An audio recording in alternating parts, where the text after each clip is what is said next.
코로나19 신규 환자가 19,000여 명으로 2달여 만에 10,000명대를 기록했습니다. 정부는 이번 주 위중증 환자 발생이 줄면 다음 주에 실내 마스크 조정 논의를 본격화하겠다고 밝혔습니다. 수도권과 강원도의 초미세먼지주의보와 미세먼지주의보가 동시에 내려진 가운데 오늘도 탁한 공기질이 이어지고 있습니다. 미세먼지는 이번 주 중반까지 이어지다가 금요일과 토요일 사이에 전국에 비가 내리면서 사라질 예정입니다. 더불어민주당이 단독으로 소집한 1월 임시국회가 오늘 시작됐지만 여야 대립 속에 개점 휴업 상황이 빚어졌습니다. 방탄국회 논란이 이어지는 가운데 이재명 민주당 대표는 성남FC 후원 의혹과 관련해 내일 검찰에 출석합니다. 안철수 의원이 당대표 출마를 공식 선언하고 김기현 의원이 선거 캠프 개소식을 여는 등 국민의힘 당권 경쟁이 본격화했습니다. 또 다른 당권 후보인 나경원 전 의원은 정책 엇박자 논란 속에 대통령실에서 비판의 목소리가 나오면서 최종 출마 여부가 주목됩니다. 오늘 새벽 부산의 23층짜리 오피스텔 건물 주차타워에서 불이 났습니다. 불은 바로 옆 상가 건물로도 옮겨 붙으면서 대응 2단계가 발령됐고 수십 명이 연기를 마셨습니다. 김부영 경남 창녕 군수가 오늘 오전 창녕의 한 야산에서 숨진 채 발견됐습니다. 김 군수는 지난해 6일 지방선거에서 공직선거법을 위반한 혐의로 재판에 넘겨져 오는 모레 첫 공판을 앞두고 있었습니다. 서울에 있는 한 대학병원에서 항암 치료를 받는 백혈병 환자에게 사용기한이 2달 넘게 지난 수액을 투여한 사실이 YTN 취재 결과 드러났습니다. 수액을 맞은 환자는 일주일 뒤 숨졌는데 병원 측은 사용기한이 지난 수액 투여가 사망 원인은 아니라는 입장입니다. 브라질에서 보우소나루 전 대통령 지지자들이 룰라 대통령 취임에 반대해 국회의사당과 대통령궁을 급습했습니다. 브라질 당국은 군과 경찰을 투입해 진압에 나섰고 룰라 대통령은 모든 법령을 동원해 처벌할 것이라며 강력한 대응을 예고했습니다. 뉴스큐 잠시 후 돌아오겠습니다.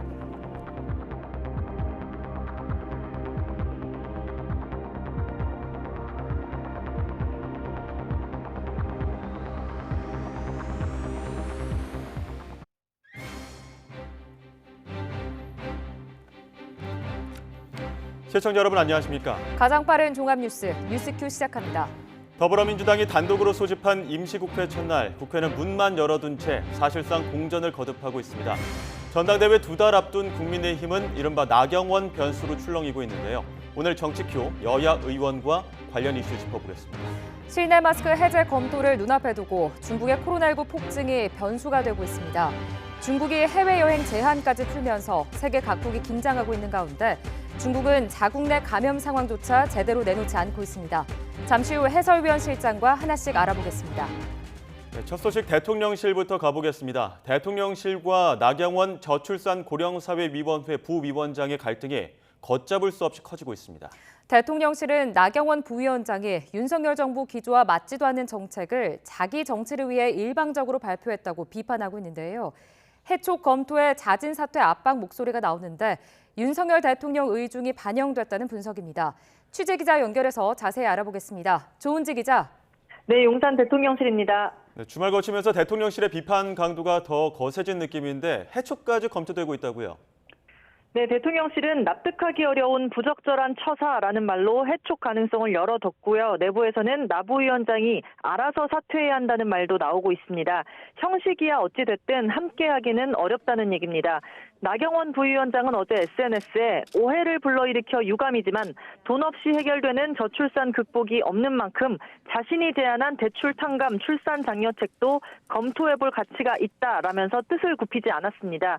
또 일부 언론에 위원회 차원에서 검토한 건데 대통령실이 개인 의견이라고 치부한 건 너무했다 이런 말도 했습니다. 일련의 발언들이 대통령실에 기름을 부었습니다. 복수의 고위 관계자들은 오늘 YTN에 나 부위원장이 거짓말을 한다고 직격했습니다. 위원회가 한 차례도 열린 적이 없고 대출 탕감 같은 정책이 거론된 적도 없다는 겁니다. 대통령실은 수십조 원의 혈세가 들어가는 저출산 고령화 정책을 총괄하는 나 부위원장이 고위공직을 자기 정치를 위한 수단이자 발판으로 활용한다고 인식하고 있습니다. 저출산위원장은 윤석열 대통령이고 대통령실과 국무총리실, 기획재정부까지 모두 만류했는데도 포퓰리즘성 정책을 발표를 강행했고 지금도 계속 검토하겠다고 하는 건 이치에 맞지 않는다고 비판했습니다. 더는 방치할 수 없다는 말이 나올 만큼 사실상 이별 수순에 접어든 것으로 보이는데 다만 여론이 사안을 어떻게 보는지에도 대통령실은 촉각을 곤두세우고 있습니다. 네, 아무래도 나경원 부위원장이 국민의힘 당대표 출마를 저울질하고 있어서 여러 정치적 해석이 뒤따르는 것 같습니다. 대통령실의 입장은 어떻습니까? 네, 대통령실이 브리핑까지 자처하며 공개 반박 또 비판에 나서는 상황이 굉장히 이례적인 건 분명합니다. 공교롭게도 지난 6일 대통령실 브리핑이 열렸었죠. 그때 나 부위원장이 KBC 광주방송 인터뷰에서 당권 도전과 관련해 마음을 굳혀가고 있다고 사실상 출마를 예고한 직후 브리핑이 진행돼서 더욱 그렇습니다. 하지만 대통령실은 전당대회 출마를 견제하는 거냐는 질문에 정부 정책에 대한 이야기로 정책 혼선을 바로잡은 거라고 일축했습니다.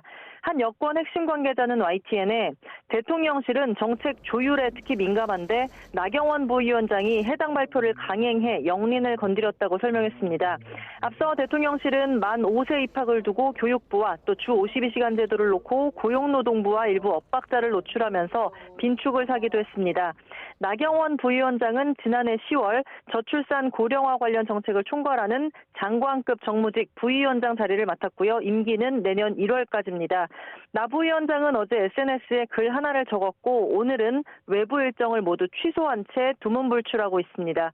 지금까지 용산 대통령실에서 YTN 조은지입니다.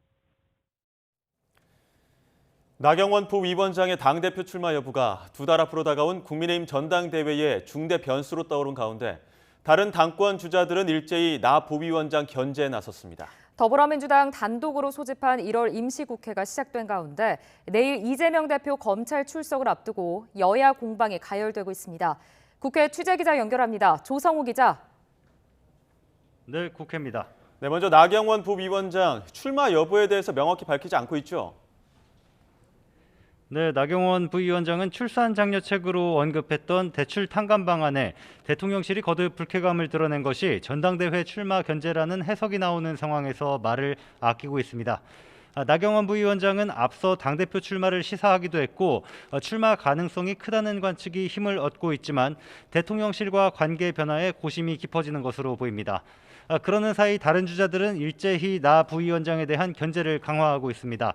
안철수 의원은 오늘 오전 국회에서 공식적으로 출마를 선언했는데요. 나 부위원장을 포함해 많은 후보가 경쟁해야 한다면서도 나 부위원장과 대통령실의 불협화음을 애둘러 비판했습니다. 들어보시죠. 제가 110대 국정과제 그때 만들 때 모든 것을 발표하기 전에 대통령님과 하나씩 조율을 했습니다. 어떤 연유인지는 알 수는 없습니다만 아마 그런 과정이 좀 미흡했지 않았나 싶고요. 장제원 의원과 이른바 김장연대로 윤심을 선점했다고 거론되는 김기현 의원은 선거 캠프 개소식을 열고 본격적인 새몰이에 나섰습니다. 앞서 라디오 방송 인터뷰에서 나 부위원장 상황에 대해서는 이렇게 언급했습니다. 정부직의 그 일을 맡아 있는 입장에서의 경우에는 그 자신의 고유 업무에 대해서 말하는 거 하나하나가 조심스러운 거죠. 여러 가지 사전 조율이 좀 더 있었으면 좋았을 텐데 하는 그런 아쉬움이 있습니다. 수도권에 기반을 둔 주자인 윤상현 의원은 나 부위원장이 출마하면 오히려 역풍을 맞을 수 있다고 견제 발언을 했습니다. 들어보시겠습니다. 현실적으로는 출마가 쉽지는 않아 보입니다. 왜냐하면 이게 맡고 있는 직을 던지고 나오면 또 이 무책임하다는 여론에 역풍을 맞을 수도 있고요.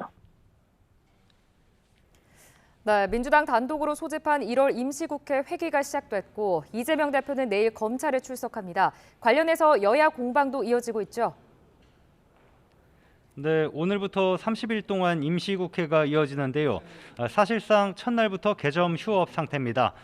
민주당은 임시국회 소집 요구서를 내면서 오늘 북한 무인기 도발 관련 긴급 현안 질문을 위해 본회의 개최를 요구했는데 국민의힘은 이번 국회가 검찰 수사를 받는 이재명 대표 방탄용이라며 협조하지 않고 있습니다.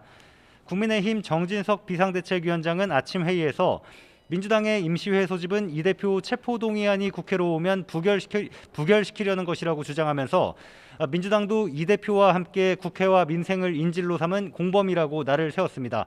정진석 비대위원장 발언입니다. 이재명 대표, 내일 검찰에 출두하면서 민생과 안보는 제발 입에 올리지 말았으면 합니다.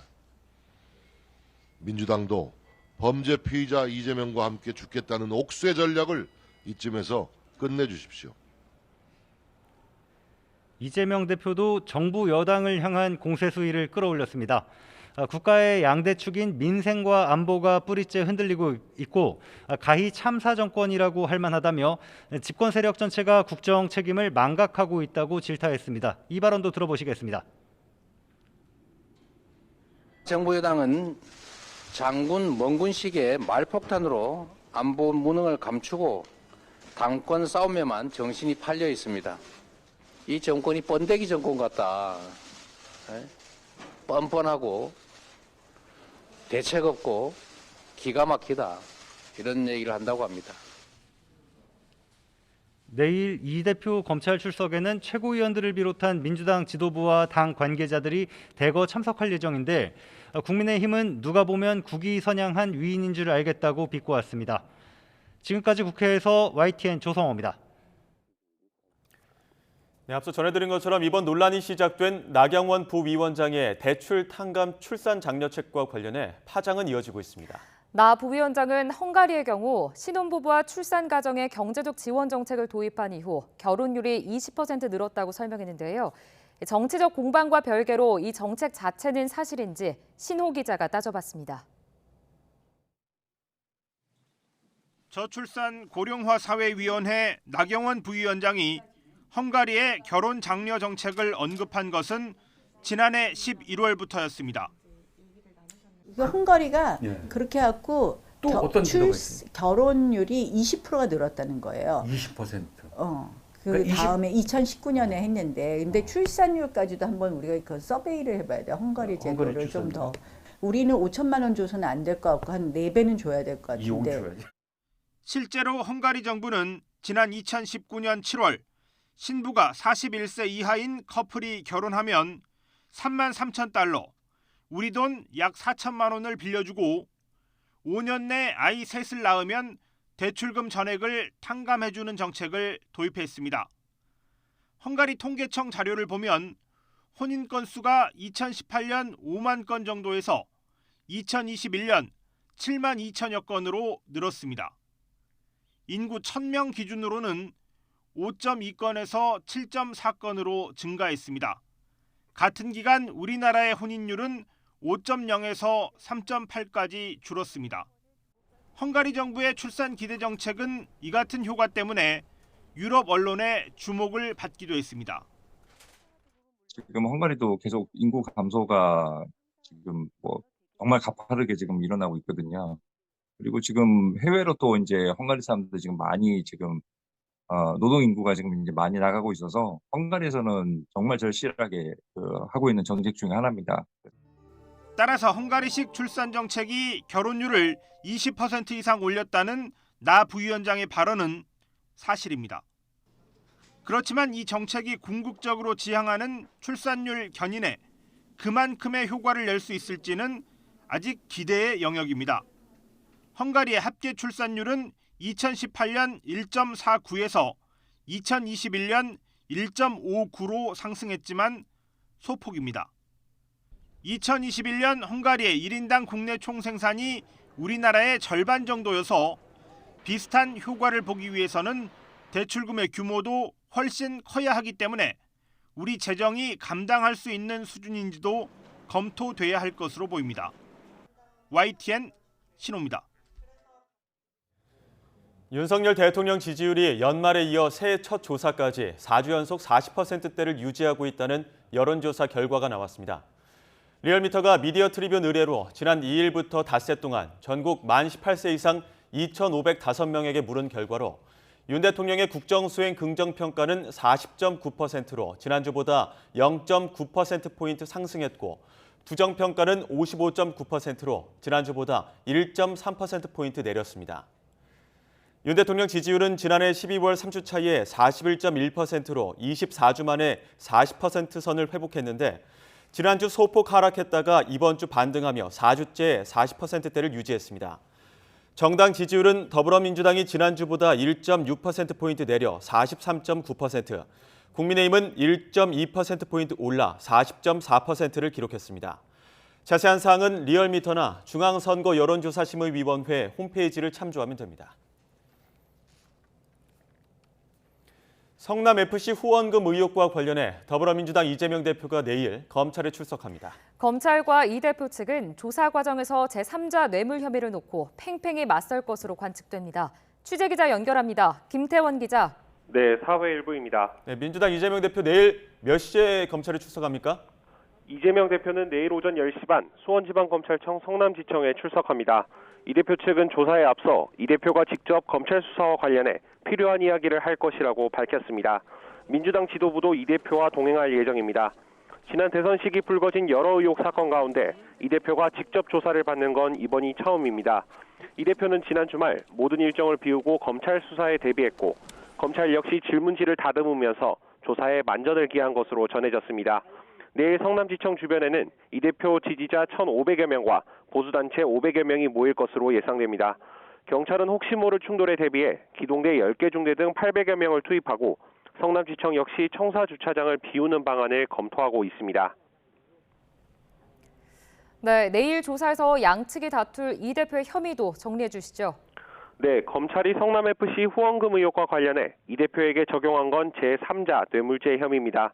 이 대표가 성남시장으로 있을 당시 관내 기업 6곳의 소유부지 용적률 상향 등의 현안을 해결해주는 대가로 자신이 구단주였던 성남FC에 후원금 160억 원을 유치했다는 겁니다. 검찰은 부정한 청탁이 있었는지 그리고 대가성이었는지를 밝혀내기 위해 해당 기업들을 압수수색하는 등 수사를 이어왔습니다. 이 대표가 정치적 이득을 위해 기업에 후원을 요구했던 것으로 의심하고 있기 때문입니다. 앞서 재판에 넘긴 성남시 실무자 공소장에도 이 대표가 정치적 약속을 지키기 위해 기업들과 접촉해 성남FC 운영 자금을 받아내려 했다고 적시했습니다. 결국 당시 성남시장이던 이 대표가 행정 편의를 제공해 줄 걸로 기대한 기업들과 이 대표와의 이해관계가 맞아떨어지면서 대가성 후원이 이루어졌다는 게 검찰의 주장입니다. 이 대표는 이 같은 검찰 논리에 대해 여러 차례 공개적으로 반박해왔는데요. 기업들의 후원금을 유치한 건 시민구단인 성남FC를 위한 것이고 이는 성남 시민들의 이익이라고 강조해왔습니다. 결국 공익을 위한 결정인 만큼 공정성과 청렴성을 해친 부정한 청탁이 아니어서 혐의가 없다는 게 이 대표의 주장입니다. 이렇게 양측 입장이 정면으로 맞부딪히고 있는 만큼 내일 조사도 긴 시간 이어질 걸로 보입니다. 지금까지 사회일부에서 전해드렸습니다.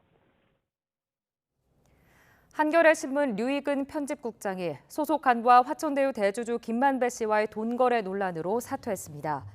한겨레는 류 편집국장이 지휘관리 책임을 지고 물러나기로 했다며 진상조사위를 통해 사실관계를 확인하고 합당한 조치를 취하겠다고 밝혔습니다.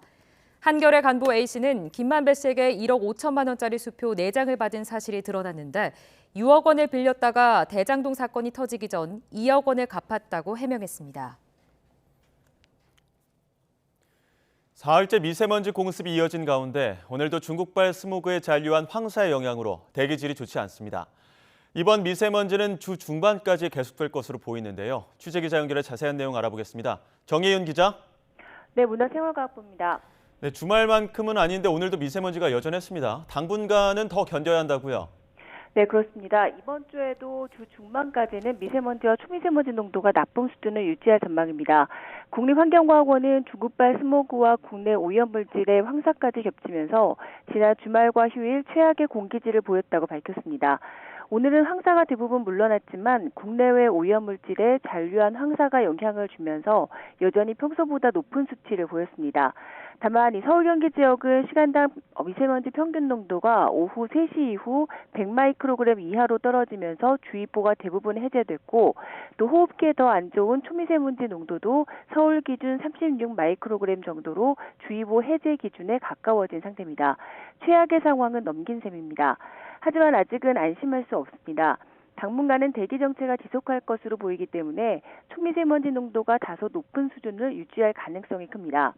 국립환경과학원은 내일도 중서부와 대구, 경북 지역의 초미세먼지 농도가 나쁨 수준까지 지속됐다고 말하고 호흡기 질환에 각별히 유의해달라고 당부했습니다. 이번 미세먼지는 이번 주 중반까지 이어지다 금요일과 토요일 사이 전국에 비가 내리면서 사라질 것으로 보입니다. 지금까지 문화생활과학부에서 YTN 정혜윤입니다. 한반도 일대에 떨어질 것으로 우려됐던 미국의 지구 관측 위성이 일단 한반도 상공은 피해간 것으로 보입니다. 정확한 추락 장소와 시간은 위성을 발사했던 미국이 추후 발표할 예정인데요. 취재 기자 연결해 자세한 소식 알아보겠습니다. 이성규 기자. 네, 이성규입니다. 네, 과기부가 경계 경보 발령하기도 했는데 지금은 어떤 상황입니까? 조금 전 과학기술정보통신부는 미국 지구 관측 위성의 잔해물이 한반도 상공을 지나간 것으로 추정되며 현재까지 특별한 피해 상황은 접수되지 않았다고 밝혔습니다. 다만 정확한 추락 지점과 시각은 미국에서 공식 발표할 예정이라고 덧붙였습니다. 미국에서 추락으로 판단하는 상황은 두 가지로 위성의 추락을 관측하였거나 90분에서 2시간 동안 관측이 되지 않았을 때가 해당합니다. 과기부가 추락 예상 시간까지 밝힌 상태였던 점으로 미뤄볼 때 두 번째 경우로 판단을 내린 것으로 분석됩니다. 앞서 정부는 오늘 새벽 4시 기준 이 위성은 오늘 오후 12시 20분에서 오후 1시 20분 사이에 추락할 가능성이 크며 추락 지점 예측 범위에 한반도가 포함됐다고 밝힌 상태였습니다. 국토교통부는 오늘 낮 12시부터 12시 54분까지 항공기 이륙을 금지했다고 밝혔습니다. 이번에 추락 중인 미국 위성은 지난 1984년 발사해 39년째 지구궤도에 머무른 지구관측 위성입니다. 무게는 2,450kg으로 지구의 열 복사 분포를 관측하고 분석하는 임무를 수행해왔습니다. 위성은 21년간의 임무 수행 후 지난 2005년 현역에서 은퇴했습니다. 이후 관성에 따라 지구 궤도를 계속 선회하다가 18년이 지난 지금 중력에 이끌려 추락하는 겁니다. 추락 위성은 대기권에 진입하는 과정에서 마찰열에 의해 해체되고 연소해 대부분 소실될 것으로 예상됐지만 일부 잔해물이 넓은 범위에 걸쳐 낙하할 수 있어 과기정통부는 오늘 오전 7시 경계 경보를 발령하고 국민에게 안전주의를 통보한 상태였습니다. 과기정통부는 천문형과 최종 추락 지점과 시간 등 추가적인 정보를 확인하는 대로 다시 공지할 예정입니다. 지금까지 과학뉴스팀에서 전해드렸습니다. 오늘 새벽 재난 문자 받고 놀란 분들 많으실 겁니다. 인천 강화군 서쪽 해역에서 규모 3.7의 지진이 발생했는데요. 수도권 전역에서 느껴질 정도였는데 탱크가 지나가는 줄 알았다는 제보도 있었습니다. 안동준 기자의 보도입니다. 대부분이 잠들었을 새벽 시간 요란한 소리와 진동을 울리며 지진 재난 문자가 도착합니다.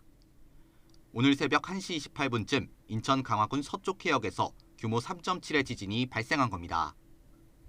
발생 지점은 인천 강화군 서쪽 25km 해역으로 진원의 깊이는 19km로 파악됐습니다. 지진계에 기록된 관측값을 토대로 흔들림 정도를 산출하는 계기 진도는 인천에서 최대 4단계. 실내에서 많은 사람이 진동을 느끼고 그릇과 창문 등이 흔들릴 정도입니다. 인천에서는 지진이 발생한 지 30분 만에 관련 신고가 30건 접수됐는데 다행히 특별한 피해는 없었습니다. TV를 보고 있는데 갑자기 몸이 흔들리길래 어지럼증인가 싶어서 이건 아닌 것 같다 싶어서 YTN 뉴스를 보니까 지진이라고 뜨더라고요.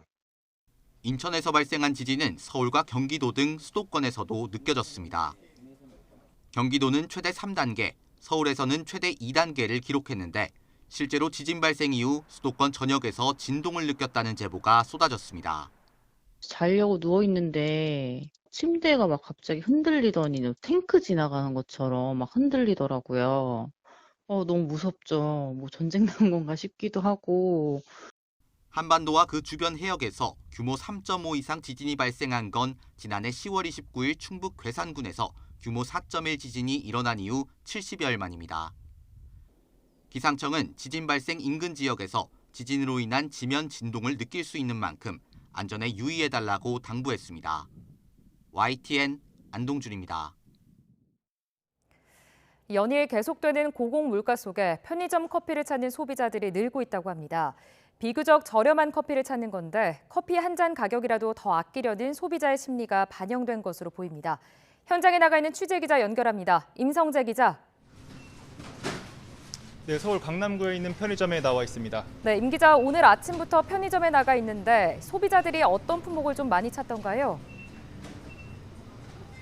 네, 이곳은 주변에 사무실이 밀집해 이 직장인들이 많이 찾는 편의점입니다. 이른 오전 시간부터 이 찾는 손님들이 굉장히 많았는데 이 가운데서도 이 커피를 찾는 손님들이 눈에 띄었습니다. 이 출근 전이나 이 점심 시간 뒤에도 발길이 이어졌는데요. 이 소비자들의 이야기 직접 들어보겠습니다.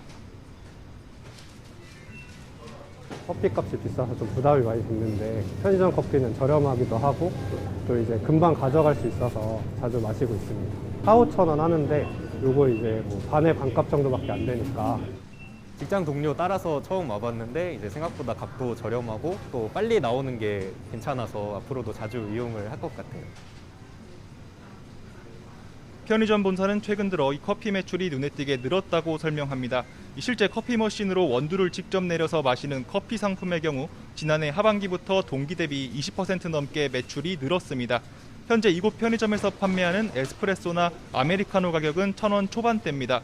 일반적으로 대형 프랜차이즈 카페는 보통 4,000원부터 이 가격이 시작되고 저렴한 곳도 2,000원, 3,000원 정도죠. 이 최근 각종 물가가 급등하면서 이 프랜차이즈 카페에 비해 상대적으로 저렴한 편의점 커피를 찾는 소비자들이 늘었다는 분석입니다. 여기에 커피와 함께 곁들여 먹을 수 있는 즉 샌드위치나 빵의 판매량도 같이 늘고 있습니다. 특히 지난달 출근 시간대인 새벽 6시에서 오전 10시 사이 이 샌드위치와 빵류의 매출은 전달보다 24% 정도 증가했습니다. 이에 따라 편의점은 이 커피와 샌드위치류를 세트 상품으로 먹고 더 싸게 팔기도 합니다. 이 계속되는 고물가 속에 커피 한 잔 식사 한 끼 비용이라도 더 아끼려는 소비자들의 마음이 편의점에서도 고스란히 드러나고 있습니다. 지금까지 서울 강남구에 있는 편의점에서 YTN 임성재입니다. 서울 강서구 일대 부동산 200여 채를 보유하다가 지난해 7월 제주도에서 숨진 빌라왕 정모 씨의 배후 세력을 경찰이 확인했습니다. 윤희근 경찰청장은 오늘 기자간담회에서 이같이 밝히며 유사 사례를 철저히 수사하겠다고 밝혔습니다. 경찰청 관계자는 숨진 정 씨는 바지 사장이었고 분양 컨설팅 업체가 배후였다며 이들이 정 씨뿐 아니라 전국의 빌라왕들을 동원한 것으로 확인돼 신병 확보를 추진하고 있다고 설명했습니다. 서울에 있는 한 대학병원에서 항암 치료를 받는 백혈병 환자에게 사용기한이 2달 넘게 지난 수액을 투여한 사실이 YTN 취재 결과 드러났습니다. 수액을 맞은 환자는 일주일 뒤에 숨졌습니다. 황보혜경 기자의 단독 보도입니다. 지난해 5월 급성 백혈병을 진단받은 21살 정모 씨. 지난해 11월 중순부터 서울의 한 대학병원에서 면역세포가 감소하는 고강도 항암 치료를 받기 시작했습니다. 지난해 11월 27일 새벽 4시쯤 정 씨는 병원에서 포도당 수액을 맞았는데 사용기한이 무려 2달 넘게 지난 상태였습니다. 정 씨 보호자가 오전 9시쯤 이를 발견했을 땐 이미 100ml 정도가 정 씨 몸에 주입된 뒤였습니다. 그러니까 면역력이 아예 없다 보니까 정말 조심해야 되는 상황인데 단 1%만이라도 잘못이 됐다 하면 이 아이한테는 치명적인 건데. 고열에 시달리던 정 씨는 일주일 뒤 폐혈증 증세를 보이다 숨졌습니다. CRE균, 즉 카바페넴 내성 장내 세균에 감염된 겁니다. 병원 측은 사용기한이 지난 수액을 맞게 한 사실은 인정했습니다. 다만 수액을 만든 제약회사에 확인한 결과 적합성을 통과해 사망의 직접적인 원인은 아닌 걸로 본다는 입장을 내놨습니다. 수액 투여 과정에서 많은 문제가 있었던 사실은 병원 측도 인정하고 있습니다. 먼저 병원에선 매달 날짜가 지난 물품을 확인한 뒤 반납해야 하지만 이를 지키지 않았고 수액을 놓은 간호사가 사용기한을 최종 확인하지도 않았던 겁니다. 전문가들은 정 씨가 수액을 맞아 사망했다고 단정짓기는 어렵다면서도 병원 측이 의약품 관리를 미흡하게 해 명백한 의료 과실이 발생한 거라고 지적합니다. 바코드를 이용을 해가지고 유통기간이 지나게 되면 뭐 경고음이 울리게 하거나 하는 등등의 여러 가지 보안 장치가 있는데 이러한 부분들이 제대로 관리가 안 됐다라고 볼 수밖에 없습니다. 대학병원에서 벌어진 어처구니 없는 사고에 대해 정 씨 유족 측은 한국의료분쟁조정중재원에 분쟁 조정을 신청했습니다.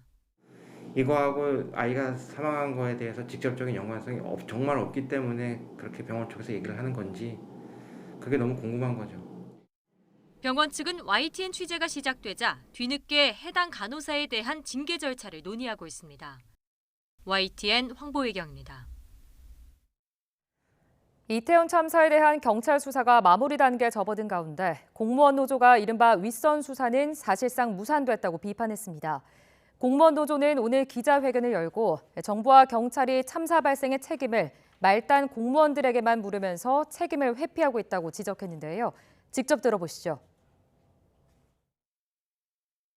159명의 희생자가 발생했음에도 그곳에 하위직 실무 공무원과 지방자치단체만 책임이 있고 정부와 서울시는 책임이 없다는 특수원의 수사를 누가 믿겠습니까?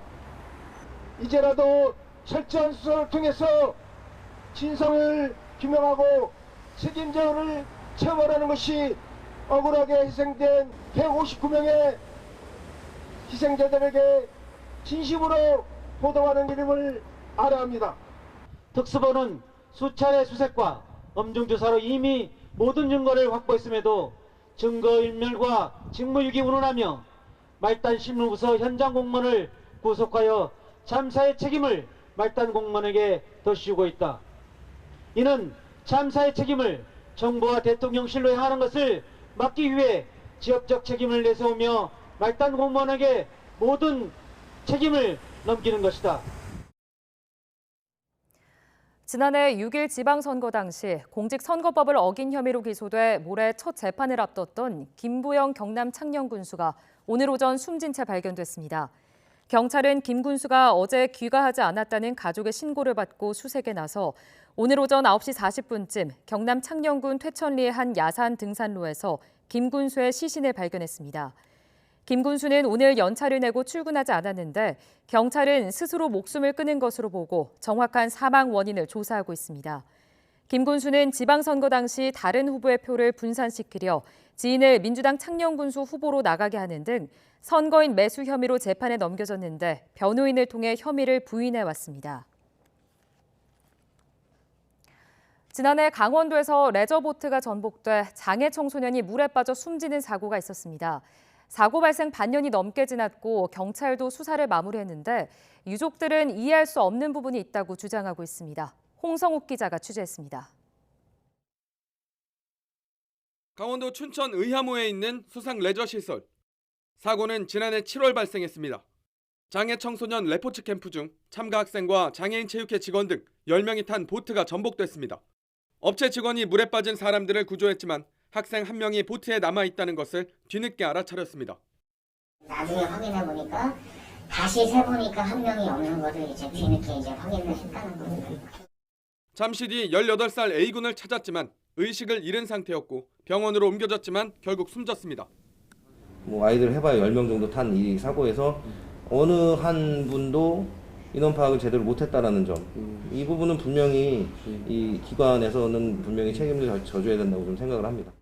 유족은 행사를 주최한 장애인 체육회가 사고 경위를 제대로 파악하지 못하고 있다고 설명했습니다. 전복된 보트 에어포켓에서 여학생이 먼저 구조됐는데 이때까지 A군이 빠져나오지 못한 것을 현장 직원들이 몰랐다는 건 과실 책임이 있다는 겁니다. 저희도 이 사람들한테 적극적으로 이런 거를 다 찾아가서도 물어봤는데 이런 얘기는 경찰에서만 진술한 거고 저희는 이걸 처음 봐요 지금. 경찰은 레저업체 대표를 과실치사 혐의를 입건해 사건을 검찰로 넘겼습니다. 하지만 장애인 체육회에는 아무 책임을 묻지 않았습니다. 수사를 벌인 춘천경찰서는 사고를 낸 건 보트를 몬 업체 대표라며 장애인 체육회가 행사를 주관, 주최했더라도 사망사고와 관련해 책임이 없다고 판단했다고 밝혔습니다. 수상 레포츠 행사를 진행하는 데 있어서는 좀 더 깊은 안전상 주의 의무가 요구된다고 할 수 있습니다. 그럼에도 불구하고 장애 청소년의 사망사고가 발생했는데 이 주체나 주관사들에 대해서 이건조차 하지 않는다. 여기에 대해서 과연 유가족들이 납득할 수 있을지 의문스럽습니다. 행사를 관리할 의무가 있는 기관에 책임을 물을 수 없는 유족들은 여전히 울분을 토하고 있습니다. YTN 홍석입니다.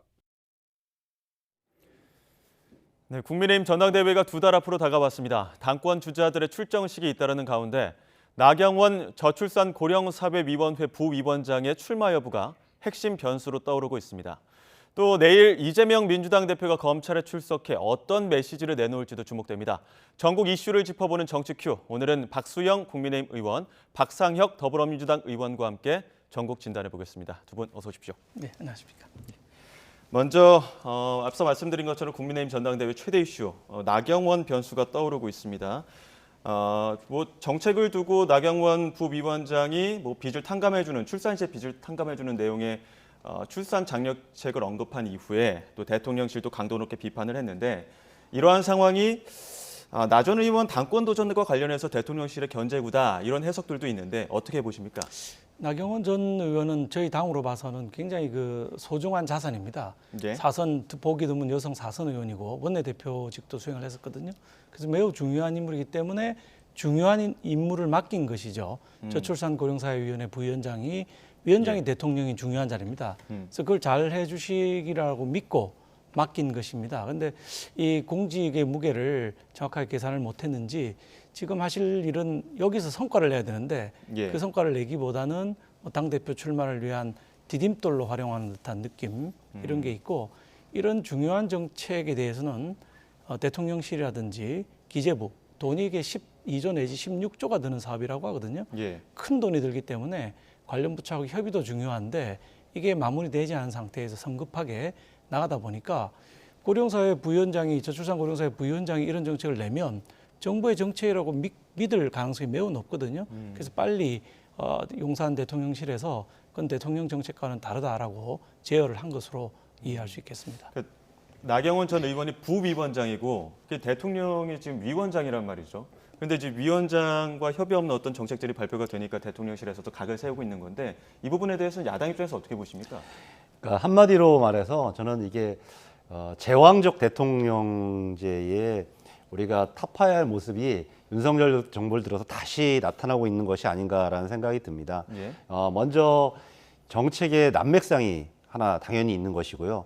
그리고 지금 다 아시는 것처럼 이게 단순하게 정책을 바로잡고 교정하기 위해서 대통령실에서 메시지가 나간 것이 아니라 그것도 심지어 그 사회수석이 하시고 다음에 또 메시지가 나갔단 말이죠. 두 번에 거쳐서 대통령이 이렇게 대통령실에서 메시지가 나가는 것은 결국은 나경원 지금 전 의원 보고 전당대회에 출마하지 말라는 뜻 아니겠습니까? 그걸 누구나 다 아시는 거고 국민들도 그렇게 이해를 하고 있습니다. 그렇기 때문에 윤석열 대통령은 당무에는 개입하지 않는다라는 전에 과거의 발언을 100% 뒤집고 다시 당무에도 개입하는 이런 제왕적 대통령의 모습을 보이고 있는 것이 아니냐라는 생각이 들고요.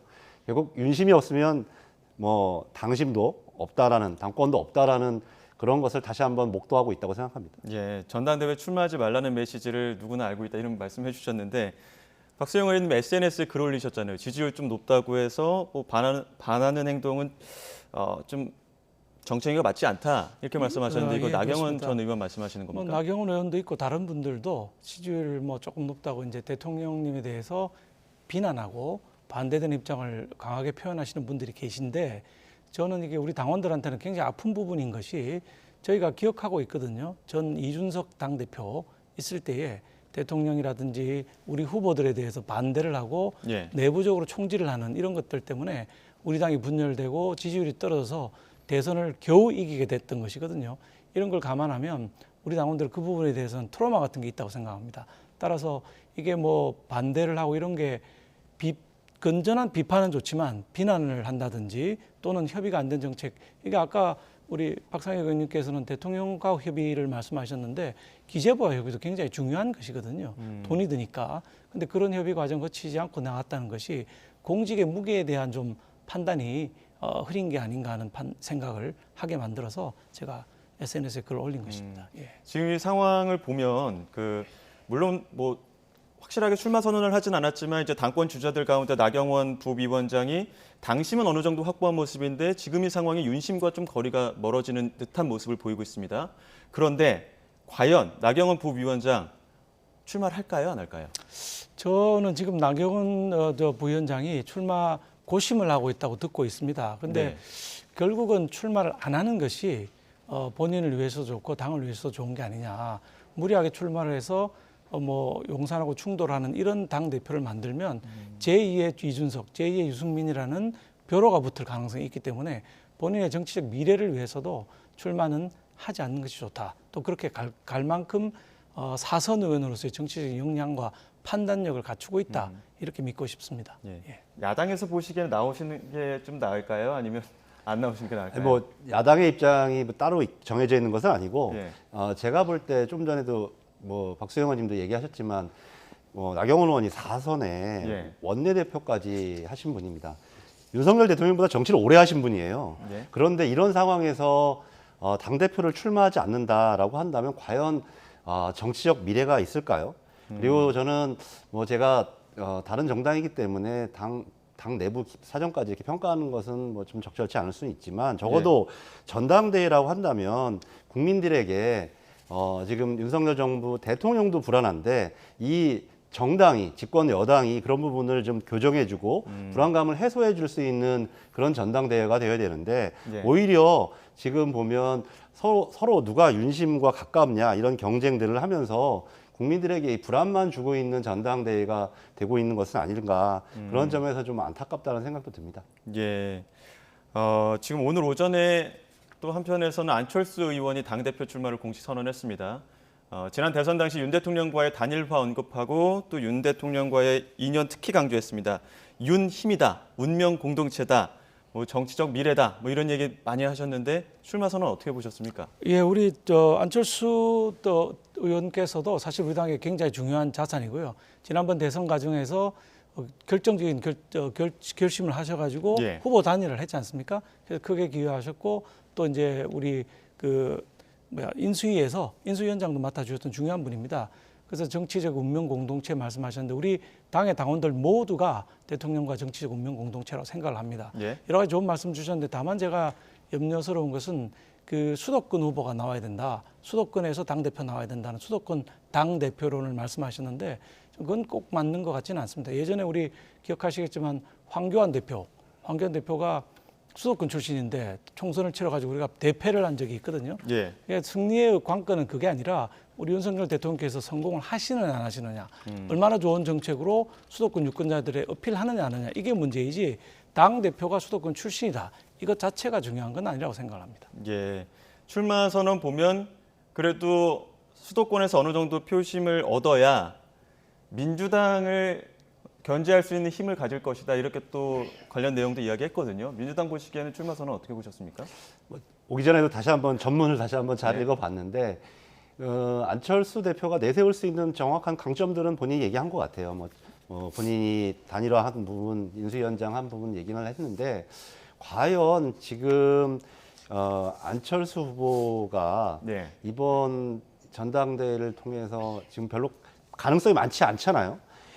그렇게 된다면 다시 한번 이 단일화 또는 인수위원장을 맡았고, 근데 전에 보면 또 이준석 또 케이스도 있고 이런 걸 보면 결국은 모든 것은 윤심에 의해서 좌우된다라는 것을 다시 한번 입증하는 이번에 과정이 되지 않을까라는 걱정이 있습니다. 저는 뭐 수도권 후보냐 아니냐가 아니라 결국은 아까도 말씀드렸던 것처럼 이 국민의힘이 아니라 이 사당화의 길로 가고 있는 그런 좀 모습을 보이지 않을까라는 데 있어서 거기에 이제 이번 안철수 후보의 출마의 결과도 그런 모습으로 끝나지 않을까 좀 걱정도 됩니다. 네.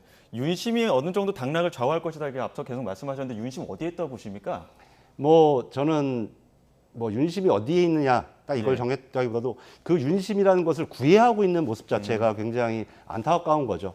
우리가 과거 여야 상관없이 했던 말이 있습니다. 건전한 당청 관계, 지금은 청와대는 편이 안 쓰니까 당과 대통령실의 관계라는 것을 오랫동안 여야가 함께 목 놓아 외쳤었고 언론에서도 그 부분에 대한 비판이 있었단 말이죠. 근데 이번 윤석열 정부에서는 완전히 사라진 말입니다. 건전한 당과 대통령실의 관계가 아니라 오로지 윤심만 지금 외치고 있는 모습이 과연 이게 공당의 전당대회의 모습인지, 그리고 거기에 또 개입하는 이 대통령실의 모습이 정상적인 대통령실의 모습인지에 대해서 걱정하고 우려하는 것이죠. 예. 한편에서는 지금 오늘 그 캠프 개소식 열었던 김기현 의원, 윤 대통령과 통화도 하고 식사도 하시고 윤심 많이 강조하시는 부분들도 있었는데 오늘 직접 그 캠프 개소식도 다녀오셨죠? 네, 제가 갔다 왔습니다. 인산인해라서 바깥쪽 주차장부터 사람이 너무 꽉 차가지고 겨우겨우 들어갔는데 정말 많은 분들이 와주셨고요. 윤심 자꾸 말씀하시는데 저희 민주당 정권 때도 마찬가지입니다.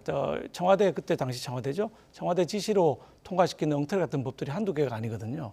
근데 그런 방식의 윤심이 아니라 우리는 대통령이 성공을 해야 우리 정부도 성공을 하고 대한민국도 성공을 할 수가 있기 때문에 성공한 대통령을 만드는데 아픈 상처가 있거든요. 대통령하고 반하는 의사를 가진 당대표 뽑았다가 이게 당이 엉망진창된 경험이 바로 직전에 있기 때문에 이번에 당대표만큼은 대통령하고 뜻이 통하는 사람, 잘 소통할 수 있는 사람으로 뽑아야 되겠다는 것이 당원들의 뜻이기 때문에 자꾸 윤심 얘기가 나오는 것이죠.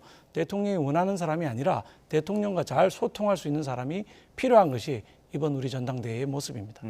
그 김기현 의원 장남 결혼식 관련해서 윤 대통령과 통화했다. 와, 진작 얘기 왜 안 했냐, 뭐 이런 이야기도 있었는데 이것도 어떻게 보면은 그 윤심이 몰려 있다, 교통정리가 끝났다라는 어떤 방증으로 봐야 되는 겁니까? 대통령께서는 뭐 의원들께 전화를 자주 하시고 소통을 예. 하시는 편입니다. 이번에 전화 주신 거는 아무래도 그 자녀 결혼인데도 알리지 않았거든요. 예. 그 부분에 대해서 전화를 주신 걸로 알고 있는데 몇 번의 사인들이 지금 나오고 있는 거죠. 저 김기현 의원하고 소통이 잘 되고 있다는 그런 모습들이 국민들한테 지금 비춰지고 있는 것입니다. 예. 자, 이런 가운데 본격적으로 지금 전당대회 레이스 뛰어든 김기현 의원 그리고 안철수 의원 서로를 향한 견제도 가열되고 있습니다. 직접 목소리 듣고 오겠습니다. 3월이 아니라 4월, 5월 되더라도 맛있게 만들어주는 김치 냉장고가 있는데 아직도 2차 산업혁명 시대 이후에 살고 있는 그런 컨셉트를 갖고 있는 것이 아닌가 생각이 들고요. 왜 자꾸 김장만 담그냐고. 제가 언제 김장만 담궜습니까? 된장찌개도 끓이고 지금 국도 끓이고 밥도 맛있게 만들어내고 있는데요. 그 표현 자체가 그렇게 국민들께는 와닿지 않을 겁니다. 총선에서 지고 김치를 드시겠다 뭐 그 말씀 같은데요. 저는 그거는 바람직하지 않다고 생각하고 있습니다. 윤심이 어디에 정해져 있지 않습니다. 그건 제가 확실하게 말씀드릴 수 있습니다.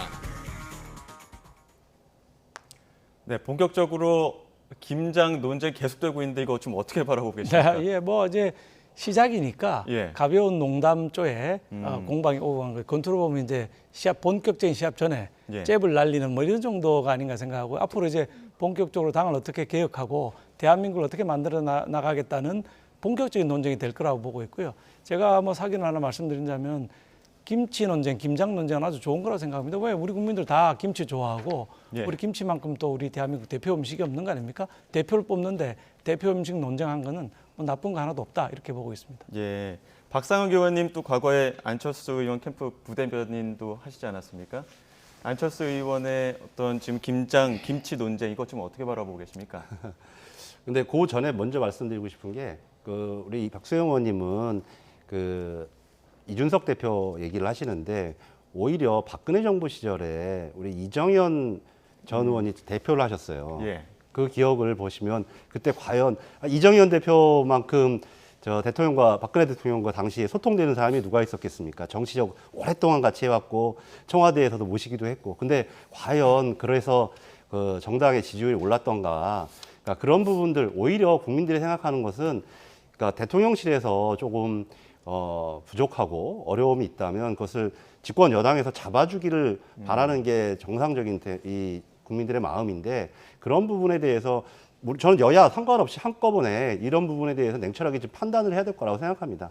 그리고 지금 뭐 김장현대나 이런 부분들 보면 사실 잘 와닿지가 않아요. 예. 제가 표현을 보면서도 오늘 보면서 이게 무슨 논쟁인지에 예. 대해서 과연 정당의 전당대회를 한다면 핵심적으로 정책 논쟁을 하는 건지 정치 노선 논쟁을 하는 건지에 대해서 이런 부분들이 살아나야 이 전당대회의 의미가 있다고 생각하는데 그런 부분이 아니라 그냥 누가 또 친하다는 논쟁의 뭐 그냥 표현들 아니겠습니까? 그래서 그런 점들을 볼 때 좀 우려되는 점이 또 다시 발생하고 있는 것은 아닌가라는 생각이 들고요.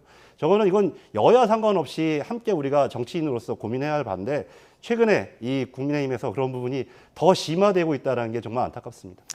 김기현 대표가 원내대표를 하실 때 행보를 보면 무조건 양보하고 들어주고 이런 스타일이 아니고 협상할 건 협상하고 강하게 투쟁할 건 투쟁해서 굉장히 많은 걸 얻어냈거든요. 예. 필리버스터 할 때는 이제 1번 타자로 나서서 우리 의원들의 사기를 북돋워 준 적도 있고 되지도 않을 것 같던 법사위원장 찾아오고 7개 상임위원장 찾아오고 이런 협상 과정을 보면 지킬 거 싸우고 싸울 거 다 그런 그 용산하고의 관련도 예. 지킬 거 지키고 방향을 잘 잡아가실 분이라는 판단이 들기 때문에 대부분의 현역 의원들이 김기현 의원을 지지하고 있는 것이거든요. 예. 다른 후보들은 지금 보시면 지지하고 있는 현역 의원이 거의 없다시피 합니다. 누구누구 이름 다 되긴 그렇습니다만은 예. 한 7명 정도 나와 계신데 다른 의원들은 그 의원하고 같이 한다고 하는 현역 의원이 거의 없어요 지금. 그런 상황이기 때문에 잘 하실 거라고 믿고 있고 힘이 모이고 있다고 생각합니다. 지금 김기현 의원에게는 박수영 의원이 있다, 지지하는 의원이 있다 이런 말씀이신 거죠? 뭐 저도 당연히 지지하고요. 예. 저는 뭐 원내대표 하실 때 워낙 잘했기 때문에 당 대표로서도 잘할 수 있다는 역량을 지켜보고 있습니다. 예, 뭐 앞으로도 나경원 전 의원의 변수도 남아있기 때문에 나경원 전 의원의 그 변수가 어떤 또 파장을 일으킬지 지켜봐야 될 것 같고요. 민주당 소식도 한번 짚어보겠습니다. 이재명 대표 내일 오전 10시 30분에 검찰에 출석할 예정입니다. 무엇보다 지금 이 포토라인에서 어떤 메시지를 낼지가 가장 큰 관심사인데 어제는 일정을 비우고 이 부분과 관련해서 좀 이재명 대표도 준비를 한 걸로 알려지고 있는데 당내에서 어떻게 좀 정리된 메시지가 있습니까? 뭐 아무리 봐도 이 출석을 앞두고서는 변호인단과 여러 가지 문제들에 대해서 당연히 상의를 했겠죠. 예. 뭐 메시지를 당내에서 정리한다기보다도 아마 대표께서 검찰 출석과 관련되어서 당당하게 국민들께 그런 입장들이 있을 것입니다. 왜냐하면 지금 뭐 궁금해하시는 국민들도 있고, 근데 한편으로는 이 검찰의 사건이 진행 중에 있기 때문에 구체적 사실관계에 대해서 할 수는 없으니까 예. 그런 원칙적인 입장들 국민들에게 정말 상당한 모습으로 내일 입장을 표명하실 거라고 생각이 들고요. 저도 내일 성남시청 앞에 가서 예.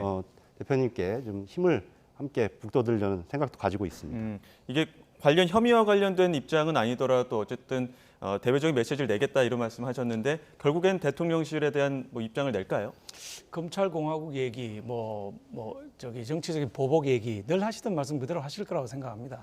우리 박상희 의원은 같이 가신다고 하셨는데 이재명 대표의 사법 리스크라는 것은 당 대표를 수행하다 생긴 일이 아닙니다. 당하고는 예. 전혀 상관없이 일개 기초지자체의 수장이었을 때, 시장이었을 때 생긴 일이거든요. 그걸 가지고 온 당이 저렇게 나가서 그 방어를 하고 하는 모습들이 썩 좋아 보이지는 않고요. 지금 측근들도 전부 구속되지 않았습니까? 최측근이라고 하는 사람들이 구속돼서 범죄 피의자로 지금 가시게 되는 것인데 거기에 온 당이 다 움직여서 나가는 모습이 국민들이 어떻게 보실지 좀 저는 의심이 되고 있습니다. 예. 온 당이 나간다기보다 국민들과 함께 이 지금의 검찰의 이 사건도 마찬가지로 과거에 이미 무혐의 처분이 났던 것이거든요. 그런데 다시 정부만 바뀌고 검사가 바뀌자 이게 다시 이 문제를 수사하고 이렇게 현직 제1야당 대표를 소환하는 일까지 벌어졌기 때문에 그런 문제들에 대해서 당이 함께 힘을 모으는 것은 너무 당연하다 이렇게 저는 생각이 듭니다. 다 같이 나가는 거에 대해서는 당 차원의 뭐 정해진 입장은 없던데. 그런 입장은 없습니다. 그런데 저는 이심전심으로 그런 부분들을 함께 저는 하리라 생각을 하고 있습니다. 이거는 무혐의 났다는 것보다 성남지청장이 사건을 덮었던 거를 성남지청의 차장검사가 이래서는 안 된다고 사표까지 냈던 사건이거든요. 그리고 이제 정권 바뀌고 나서 새로 임명된 검사들이 원점에서 새로 수사를 해서 많이 알려진 사건이고 저도 국회에서 여러 번 폭로를 했던 사건인데 정상적으로 이제 정상적으로 수사가 되고 있는 것이죠. 자, 내일 그 검찰 조사 앞두고 지금 오늘 민주당 최고위에서 이재명 대표는 관련 발언을 자제했는데 최고위원들이 강한 발언을 이어갔습니다. 이 목소리 한번 들어보시죠.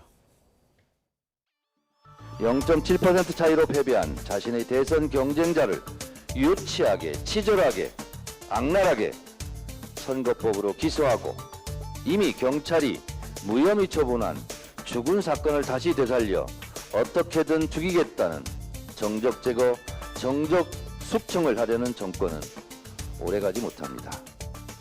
카드 돌려막듯 사건 돌려막기를 하는 것도 황당한데 더 이상 우려먹을 것도 없는데 계속 우려먹겠다고 불만 잔뜩 떼고 있습니다. 국물은 다 쫄아들고 솥단지만 시커멓게 태워먹는다는 것을 검찰은 똑똑히 알아야 할 것입니다. 박수영 의원님, 검찰에 대한 비판 이어갈 것이다 말씀하셨는데 내일 이재명 대표가 내놓을 메시지의 예고편이다 이렇게 봐도 되겠습니까? 당연하죠. 저는 그런 얘기들 계속 할 거라고 생각을 합니다. 다만 이제 방금 박찬대 최고위원이 말씀하신 것처럼 우려먹기에 불과한 건지 여부를 당당하게 나가서 혼자 당당하게 나가서 수사를 제대로 받아와야 되는데 그런 수사받기도 전에 정치적인 보복이다, 검찰공화국이다 이런 수사로 덮어버리려고 하는 건 문제가 있다고 봅니다. 이왕 가시는 거니까 제대로 수사받고 오시기를 기대합니다. 예. 최고위 그 입장 봤을 때는 어떻게 들으셨습니까?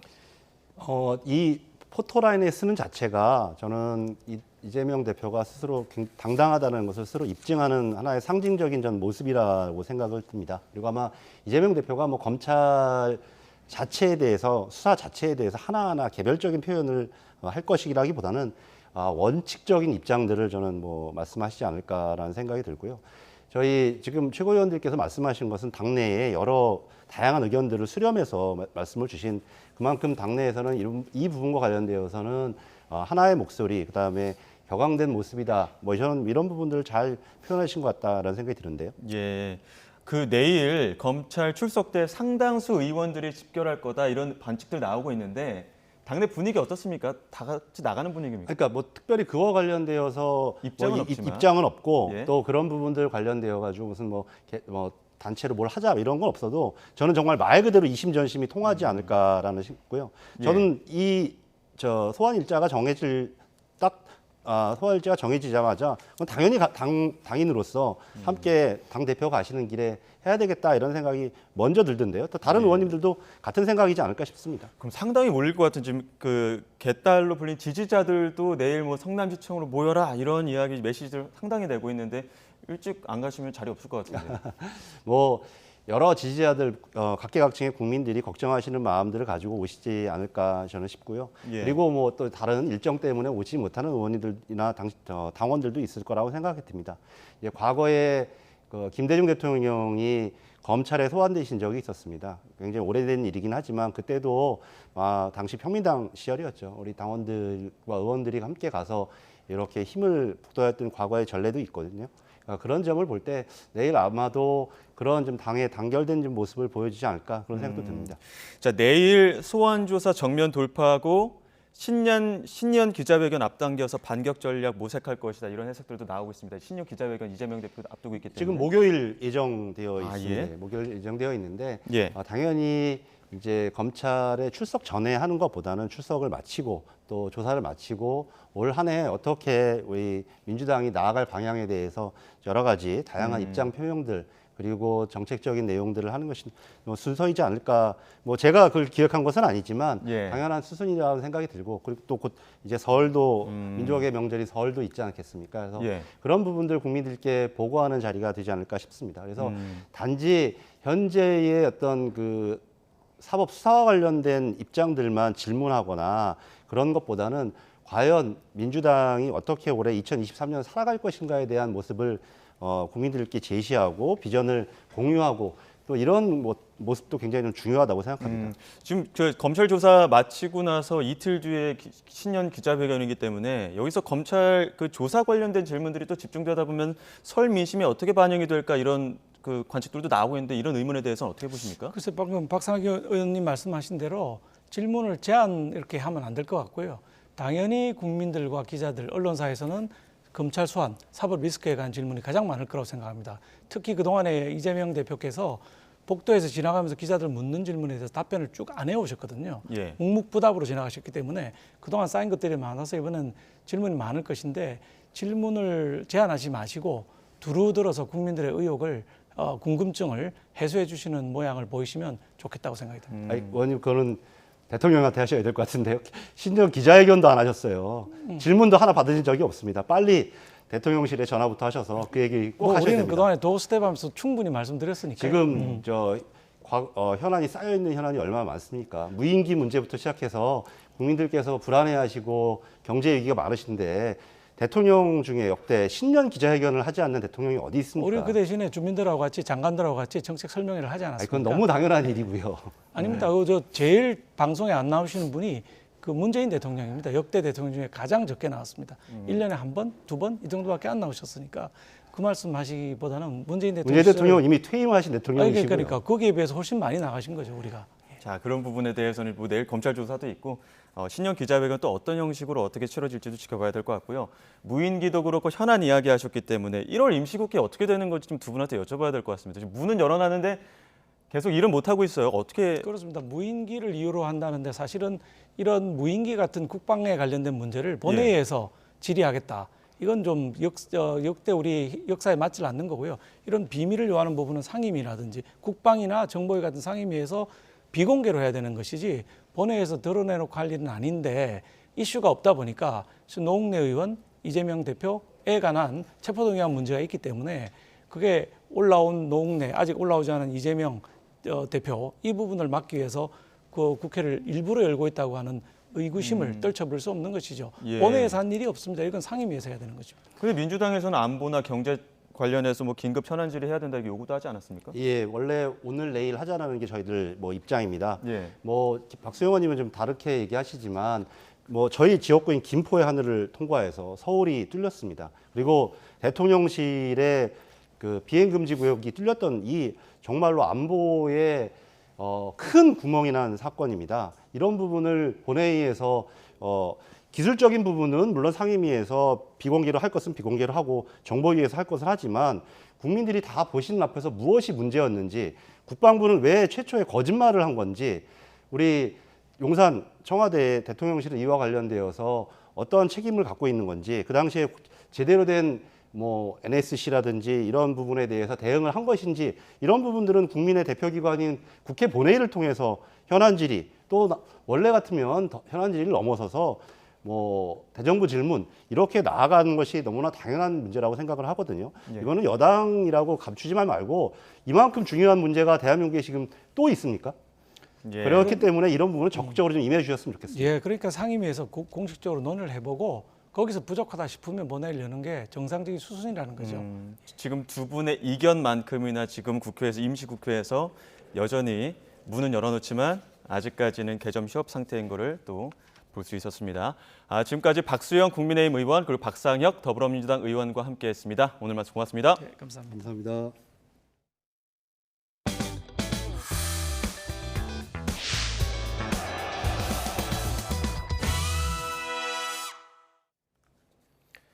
네, 허위로 뇌전증 진단을 받아서 병역을 회피하도록 도운 혐의를 받는 병역 브로커 김모 씨에 대해서 검찰이 구속영장을 청구했습니다.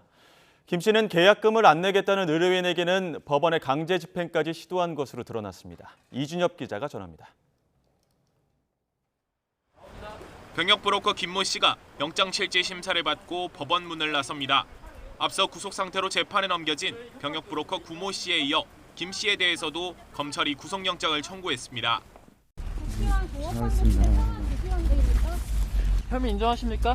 혐의 절차 내용 어떤 입장이세요? 모두 인정하시나요? 죄송합니다. 영장 새로 청구했는데 심경 어떻습니까? 김 씨는 예비역 소령임을 내세우며 군 전문 행정사로 활동해왔습니다. 군대를 전역하자 큰돈을 벌 수 있다면서 구 씨가 먼저 접근해 일을 배웠고 구 씨 사무소의 경기 지역 지사장을 맡기도 했습니다. 김 씨가 구 씨에게 배운 수법으로 허위로 뇌전증 진단을 받도록 도운 의뢰인은 20명 정도인 것으로 전해졌습니다. 적게는 600만 원, 많게는 2천만 원대 사례비를 받았는데 일부 의뢰인은 돈을 주지 않았습니다. 이럴 경우 김 씨는 법원에 지급 명령을 신청까지 한 것으로 파악됐습니다. 상담을 시작하며 계약서를 작성했는데 김 씨는 불법 행위를 포기한 의뢰인에게 계약금은 줘야 한다며 법적 대응에 나선 겁니다. 이후 김 씨가 실제 강제 집행을 시도했지만 법원은 위법한 계약이라는 이유로 기각했습니다. 김 씨는 검찰 조사 과정에서 자신의 혐의를 모두 인정한 것으로 알려졌습니다. YTN 이준엽입니다. 마약을 투약한 혐의로 재판에 넘겨진 작곡가 겸 사업가 돈 스파이크에게 법원이 징역형의 집행유예를 선고했습니다. 이미 마약 관련 전과 3건이 있었지만 범행을 인정하고 반성하면서 재기를 다짐하고 있다는 이유였습니다. 김근우 기자입니다. 마약을 투약한 혐의로 구속돼 재판에 넘겨진 작곡가 겸 사업가 돈 스파이크. 재작년 12월부터 약 10달 동안 4,500만 원 상당의 필로폰을 사들여 14차례에 걸쳐 투약한 혐의를 받습니다. 재판을 통해 혐의를 모두 인정하고 반성하며 마약을 끊기 위해 노력하겠다고 밝혔습니다. 심려를 끼쳐드려서 정말 죄송합니다. 다 제 잘못이고요. 조사할 성실히 임해서 제 대학에 받겠습니다. 마약은 언제부터 하신 거예요? 최근입니다. 이후 넉 달 만에 나온 1심 선고에서 재판부가 이런 점을 받아들여 징역형의 집행유예를 선고했습니다. 서울 북부지방법원은 돈스파이크에게 징역 3년에 집행유예 5년을 선고하고 120시간의 사회봉사와 80시간의 약물치료 강의 수강 3,900여만 원 상당의 추징금을 명령했습니다. 돈스파이크는 지난 2010년을 비롯해 마약 관련 범죄로 3차례의 전과가 있었습니다. 이런 전과에도 집행유예를 선고한 이유에 대해 재판부는 돈스파이크의 반성문을 들었습니다.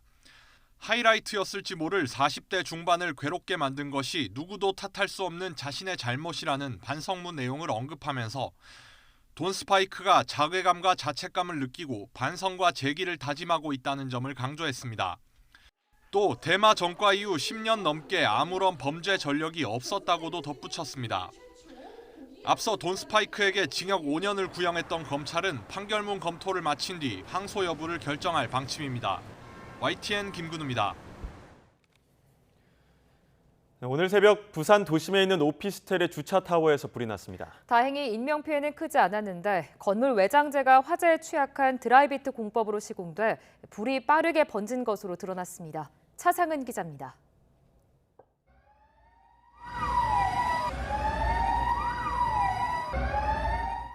건물을 집어삼킨 불길이 무섭게 타오릅니다. 시뻘건 불덩어리도 아래로 쉴 새 없이 떨어집니다. 부산 서면 도심에 있는 23층짜리 오피스텔의 주차 타워에서 불이 난 시각은 새벽 6시 반쯤. 놀란 주민들은 황급히 대피했습니다. 막 쾅쾅 하면서 불이야 하면서 막 문을 두드려 줍니다. 그 소리 듣고 문을 열어봤죠. 제가 문을 열어보니까 복도에 연기가 있고 사람들이 막 대피한다고 막 뛰어다니고. 강아지들이 짖었거든요. 그래가지고 이제 나오니까 뭐 사람들 전부 다 엘베에서는 연기가 엄청 탄 냄새가 많이 나가지고 계단으로 전부 다 이동을 하고.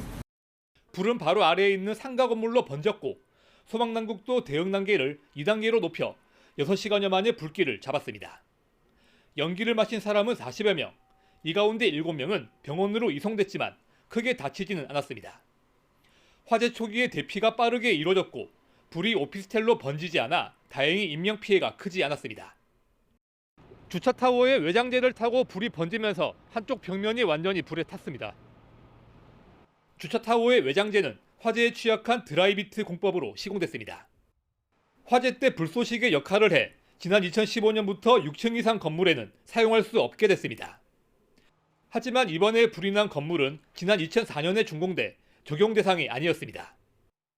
드라이비트 주차타워에서 화재가 최초 발생을 해서 그 드라이비트 소재가 밑으로 낙하하면서 그게 이제 1층과 1층으로 화염이 확대된 것으로 일단 추정을 하고 있는데 경찰과 소방당국은 주차타워 아래층에서 불이 시작된 것으로 추정하고 합동 감식을 벌여 화재 원인을 조사할 계획입니다. YTN 차상입니다. 월성원전 1호기 조기 폐쇄 관련 자료를 삭제하거나 삭제에 관여한 산업통상자원부 공무원들이 1심에서 징역형의 집행을 유예받았습니다. 대전지법은 공용 전자기록 손상 혐의 등으로 산업부 국장급 공무원 A씨에게 징역 1년을, 나머지 공무원 2명에게 각각 징역 8개월을 선고하고 3명 모두 형 집행을 2년간 유예했습니다. 재판부는 피고인들의 범행으로 국가 감사 기능에 위험이 초래됐고 국민이 공직 수행에 대한 신뢰가 크게 훼손됐다며 양형 이유를 설명했습니다. 도박장 운영자에게 수사 기밀을 알려주고 허위 진술을 하도록 한 현직 경찰이 재판에 넘겨졌습니다. 검찰은 경기 평택경찰서 형사과 소속 A 경위를 공무상 비밀 누설 혐의로 기소했습니다. A 경위는 지난 2019년 도박장을 운영하던 김모 씨에게 수사 정보를 토대로 친목 차원의 카드놀이엔 도박 방조 혐의를 적용한다는 방침을 알려주면서 경찰 조사에서 단순 카드놀이였다고 진술하라고 한 혐의를 받습니다. 경찰이 전국장애인차별철폐연대가 불법 행위를 계속할 경우 현장에서 체포하는 방안을 검토하고 있습니다. 경찰청은 지난 6일 회의를 열고 전장현 관계자들이 경찰관이나 역사 직원에게 폭력을 행사하거나 욕설을 하는 경우 현행범 체포하는 등 엄정 대응하는 방안을 논의했다고 밝혔습니다. 또 강한 물리적 충돌이 발생하면 서울시가 보유한 장애인 차량을 지원받아 체포된 사람들을 경찰로 이송할 수도 있다고 설명했습니다. 코로나19 신규 환자가 19,000여 명으로 2달여 만에 10,000명대를 기록했습니다. 정부는 이번 주 위중증 환자 발생이 감소하면 다음 주 실내 마스크 조정 논의를 본격화하겠다고 밝혔습니다. 취재기자 연결합니다. 최명신 기자. 네, 최명신입니다. 네, 신규 환자 발생 추이 그리고 중국에서 들어온 입국자 확진 사례도 전해주시죠. 네, 오늘 0시 기준 코로나19 신규 환자는 19,000여 명으로 어제보다 27,000명 정도 적습니다. 신규 환자가 10,000명대를 기록하기는 지난해 11월 7일 이후 63일 만이고 월요일 기준으로도 9주 만에 가장 적은 숫자입니다. 해외 유입 사례는 109명으로 이 가운데 68%인 74명이 중국에서 온 입국자들입니다. 인천공항 도착 즉시 PCR 검사를 받는 중국발 단기 체류 외국인 양성률은 어제 하루 3.9%로 전날보다 10.9%포인트 낮아졌습니다. 입국 전 음성 확인서와 입국 후 PCR 검사 의무화가 효과를 내고 있는 것으로 보입니다.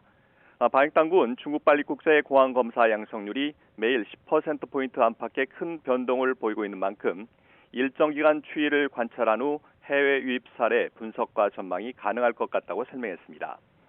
중국 코로나19 유행 상황과 관련해 정기석 코로나19 특별 대응 단장은 중국의 재유행이 현재 정점을 지나고 있고 중국 유행 변이가 BA5 계통이 대부분이라고 밝혔습니다. 그런 만큼 국내에선 BA4-5 기반 계량 백신 접종으로 충분히 대응 가능하다고 설명했습니다. 또 해외 상황을 종합적으로 고려할 때 새로운 변이 출현 가능성이 크지 않아 현재 방역 의료 대응 정책이 잘 유지된다면 신규 발생도 점차 감소할 것으로 예상했습니다. 위중증 환자는 532명, 코로나19 관련 사망자는 35명 나왔습니다. 중환자 병상 가동률은 39.9%, 치명률은 0.11%입니다. 네, 다음 주 실내 마스크 해제와 관련된 논의가 본격화할 것 같다고요. 관련해서 전해주시죠. 네, 정기석 코로나19 특별 대응 단장은 이번 주 위중증 환자 발생 추이가 꺾이면 다음 주 실내 마스크 조정 논의를 시작하겠다고 밝혔습니다. 이에 따라 빠르면 설 연휴 전에 실내 마스크 해제가 가능할 전망입니다. 정부는 앞서 코로나19 방역 지표 4개 가운데 2개 이상의 기준을 충족하면 실내 마스크 착용을 권고로 조정하겠다고 밝혔었는데요. 현재로선 최소 2개 이상이 기준을 충족하고 있습니다. 위중증 환자는 500~600명대로 여전히 많고 고령층 계량 백신 접종률이 목표치인 50%에 20%가량 못 미치고 있지만 나머지 지표는 모두 기준을 충족하고 있습니다. 정부는 신규 변이와 해외 상황 등 추가 고려 사항을 포함해 종합적으로 판단할 예정이라고 밝혔습니다. 지금까지 사이부에서 YTN 최명신입니다. 일본에서 코로나19 사망자가 6만 명을 넘어선 것으로 나타났습니다. 일본 언론들은 지난해 12월 1일 누적 5만 명을 넘어선 지 약 한 달 만에 코로나19 사망자가 다시 10,000명 늘었다고 보도했습니다. 일본에서는 최근 들어 하루 20만 명 안팎의 신규 환자가 나오고 있고 매일 300~400명대의 사망자가 발생하고 있습니다. 사망자는 70대 이상 고령층에 집중돼 있는 것으로 집계됐습니다. 중국이 3년 가까이 걸어뒀던 국경의 빗장을 풀면서 공항이 모처럼 활기를 되찾았습니다. 다만 많은 나라가 중국발 입국자에 대한 방역 조치를 강화하면서 외국인들은 눈에 띄게 적은 모습입니다. 김선희 기자가 보도합니다. 베이징 공항에 여행 가방을 든 승객들이 게이트를 빠져나옵니다. PCR 검사는 물론 강제 격리 없이 집이나 호텔로 갈 수 있다는 생각에 밝은 표정입니다. 今天放开就是觉得很好的信号，我们还是非常乐意看到北京重新开放给不仅仅是香港，还是全世界的。 상하이 푸동공항도 활기를 되찾았습니다. 당국은 설 연휴를 앞두고 여행객 숫자가 작년보다 2배 증가해 대유행이 발생하기 전인 2019년 수치에 근접할 것으로 보고 있습니다. 여행자는 세관 검사를 통과할 때 출발 전 48시간 이내 코로나 음성 기록을 제시해야 합니다. 今天票很难抢，并且预约核酸什么的也非常难做，就是在外面，其实外面好多地方都已经没有做核酸的这种检测点了。 예상대로 중국을 찾는 외국인들은 눈에 띄게 적은 모습입니다. 중국발 입국자에 대한 방역 강화 조치를 시행하는 데다 중국을 오가는 항공편 증편이 본격적으로 이루어지지 않았기 때문입니다. 하지만 중국 당국은 나름 철저한 방역 관리를 하고 있다며 외국인 관광객들도 조만간 돌아올 것으로 기대하고 있습니다. 我们采用呢多种统计方法综合运用，也能够呢相对准确地评估疫情的发生、发展趋势。 오는 21일부터 14억 중국인들의 최대 명절 춘제 연휴가 시작됩니다. 각국은 중국발 입국 규제를 강화하고 있지만 동남아시아는 규제가 없는 국가도 있어 우회 입국으로 국내 방역에 구멍이 뚫릴 수 있다는 우려도 나오고 있습니다. YTN 김선입니다. 홍콩과 중국 간 격리 없는 왕래가 재개된 첫날인 어제 두 나라에서 모두 4만 5천 명이 육로를 통해 오갔다고 홍콩 공영방송 RTHK가 전했습니다. 이 방송은 홍콩 쪽에서 육로를 통해 중국에 들어간 여행객이 약 3만 3천 명이라며 이같이 전했습니다. 중국과 홍콩은 3년 만에 격리 없는 왕래를 재개하면서 접경 지역 7개 검문소를 통해 하루 양방향 6만 명씩 여행객의 입경을 허용했습니다. 코로나19 감염 대폭발이 일어나고 있는 중국이 해외여행 제한까지 모두 풀면서 각국의 걱정이 커지고 있습니다. 네, 이런데도 중국은 자국 내 감염 상황이 얼마나 심각한지 국제사회에 관련 정보를 투명하게 내놓지 않고 있습니다. 강성웅 해설위원실장과 함께 오늘 조금 더 알아보겠습니다. 네, 어서 오세요. 네. 지금 중국 마지막 방역 규제인 그 국경 봉쇄도 해제를 했는데 네. 그래도 중국 내에 있는 코로나 상황은 심각한 상태죠? 그렇습니다. 우리나라에서도 조금 전에 잘 파악을 한 것 같은데요. 중국의 장원훈이라는 전문가가 있습니다. 이 사람이 중국은 이제 대유행이 정점에 달한 것 같다 이렇게 얘기를 했습니다. 예. 첫 번째 정점에 달했다. 그러니까 감염자가 대폭발을 하고 있다 이런 얘기랑 똑같습니다. 말은 그렇게 하지만 사실은 감염자가 폭발적으로 생기고 있다가 정점을 지나고 있다 같은 말입니다. 그리고 현재 일부는 정점을 넘어섰고 일부는 도달했다. 그 뜻은 대도시는 정점에서 어느 정도 지났거나 도달을 한 상태고 지방에 있는 소도시들은 이제 정점으로 가고 있다. 이렇게 보면 될 것 같고요. 예. 그런데 이제 춘제 기간이 이제 20일이니까 약 2주 이내로 남아 있는데 그때 20억 명이 이동한다 그러잖아요. 20억 명이라는 것은 중국 인구보다 훨씬 많은 숫자인데 어디 나가서 이렇게 돌아다니는 사람, 어디서 A에서 B 지점으로 이동하는 사람들이 그렇게 많다는 겁니다. 어쨌든 간에 뭐 숫자에 어쨌든 중국 전체 본토가 그냥 귀성, 귀향, 행렬, 뭐 여행 행렬로 그냥 넘쳐난다는 뜻이죠. 그러니까 당연히 이것은 굉장히 많은 또 감염의 폭발을 불러올 건데 과거 같으면 중국이 이동을 자제시켰습니다. 예. 심지어 이제 베이징에 있는 당 간부나 국가의 중요한 일을 하는 사람들은 나가지 마라 이렇게 얘기를 합니다. 네. 그럼 거의 못 나갑니다. 그래서 사실상 베이징 전체에 갇혀 있다시피 한 경우가 많았는데 이번에는 이런 자제령이 없습니다. 예. 그냥 내버려 두겠다는 얘기죠. 그러니까 좀 전에 우쭌여우라는 사람이 나왔는데 중국은 나름대로 과학적인 판단을 하고 있고 추세를 잘 장악하고 있다 이런 얘기를 하고 있는데 이렇게 이걸 좀 어떻게 보면 방역을 하지 않고 위드 코로나로 가겠다라는 것을 그렇게 표현하는 거라고 보면 될 것 같습니다. 예. 지금 이 사망자가 급증할 걸로 좀 추정이 되는 상황이기도 한데 네. 중국 당국에서는 현재 감염자 수나 사망자 수 집계를 어떻게 하고 있습니까? 굉장히 축소해서 하고 있는 것으로 판단하면 될 것 같습니다. 과거에는 국가위생건강위원회라고 보건 분야의 최고 기구가 매일매일 발표를 했습니다. 각 예. 지역별로 그리고 이제 뭐 무증상 감염자별로 아니면 회복된 사람별로 계속 했는데 12월 25일부터는 하지 않고요. 그 국가위생건강위원회 산하의 질병관리통제센터에서 합니다. 산하 기구로 넘겼는데 거길 들어가 보면 이렇게 나와 있습니다. 1월 8일 그러니까 어제죠. 공식 사망자 3명이다 이렇게 나와 있습니다. 사실 이거는 적게 잡아서 수천 명, 많게 잡으면 수만 명에 이르는 사망자가 하루에 발생할 걸로 보는 게 정상입니다. 그런데 3명이다 이렇게 나왔고요. 뭐 당연히 대정점이라고 해놓고 감염자 수는 14,171명이다 이렇게 말했습니다. 우리나라보다도 어떻게 보면 적은 숫자라고 볼 수 있는데 이렇게 발표하는 게 앞뒤가 완전히 맞지 않죠. 그런데 이제 이것을 그러니까 외국에서는 추정해 볼 수밖에 없습니다. 공식 발표를 안 하기 때문에. 그러니까 전에 우리가 이제 조금 전에 우리나라에서 이제 우리나라 입국한 사람들의 감염률이 굉장히 낮게 나타났다고 했는데 그건 사실 음성 확인서를 떼왔기 때문에 낮을 수밖에 없고요. 그 이전에 그런 제도가 없을 때 우리나라에 들어온 사람의 몇 %가 감염자였느냐를 보면 됩니다. 그때 이제 대략 뭐 20에서 30%잖아요. 그러면 25%가 무작위로 중국 사람들을 혹은 중국에 거주하는 사람들을 검사했을 때 25%가 감염자라고 추정을 하면 이것만 해도 3억 5천만 명이 감염됐다 이렇게 볼 수 있는 거죠. 예. 그리고 위생건강위원회가 한때 이런 얘기를 했다고 합니다. 작년 12월 하순에 이 블룸버그 통신의 보도인데 하루에 3,700만 명이 감염되고 있다. 이렇게 해서 만약에 그 추세가 계속됐다면 오늘 이 순간은 얼마나 됐을까요? 한 6억 명 정도가 감염됐다고 볼 수 있습니다. 대략 이 6억 명 정도가 감염됐다 하는 것이 뭐 한 40% 정도 되겠죠. 이게 대략 맞는 수치라고 보는 게 비교적 정확할 것 같습니다.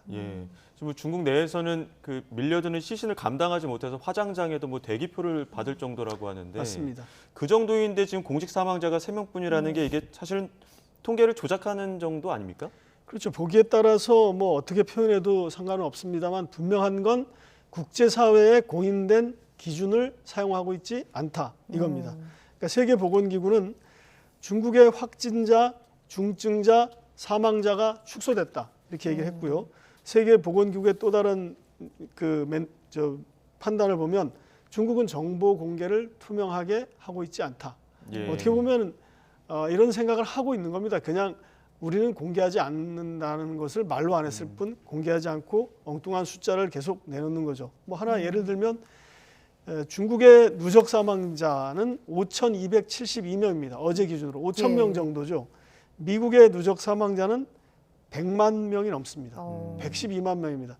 그러니까 만약에 미국이 근데 이제 그 위드 코로나 말하자면 방역을 어느 정도 느슨하게 하고 한번 걸려보게 약간 방치하는 건데 그렇게 했을 때 미국이 몇 년 동안 그렇게 하니까 112만 명이 사망자입니다. 이게 확진자가 아니라 확진자는 1억 300만 명입니다.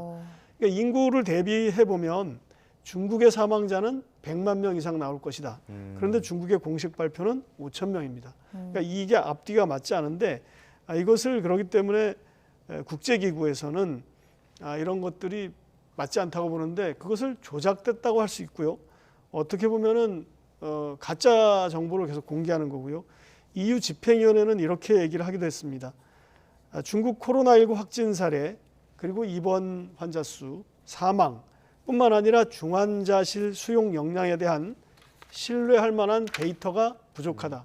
다 가짜 데이터라는 겁니다. 그러니까 그것을 공개하는 게 좋겠다라고 계속 촉구를 하는 거죠. 네. 지금 뭐 이런 상황임에도 불구하고 중국은 계속해서 자국발 입국자에 대한 각국의 방역 조치에 대해서 좀 반발하고 있지 않습니까? 그렇습니다. 그거 참 그걸 어떻게 평가해야 될지 모르겠는데 계속 그렇게 하고 있는데요. 사실 지금 중국에서 들어오는 입국자에 대한 방역 조치가 강한 것은 아닙니다.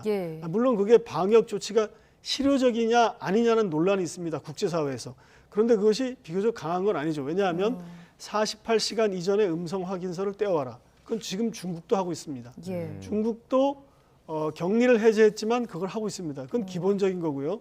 그다음에 그러면은 들어온 사람에게 검사를 해서 양성이 나왔다. 그럼 어떻게 할까요? 우리나라는 일주일 격리시키잖아요. 사실 그거는 굉장히 가벼운 거죠. 물론 모로코 같이 아예 중국에서 들어오지 못하게 하는 나라도 있습니다. 스웨덴의 경우는 자국민은 빼주고 EU에서 오래 산 사람도 빼주고 외국인은 격리를 시키는 이제 그런 그러니까 음성 확인서를 떼오지 않도록 하는 이런 이제 어떤 약간 그런 완화된 정책을 추진하는데 여기에 대해서 중국이 강력 반발하고 있습니다. 중국의 마오닝 외교부 대변인이 지난주 금요일 날 마지막 브리핑이죠. 이제 오늘 브리핑을 했을 텐데 지난주 마지막 브리핑에서 중국은 대등의 원칙에 따라서 상응 조치를 취할 거다. 말하자면 경고를 한 거죠.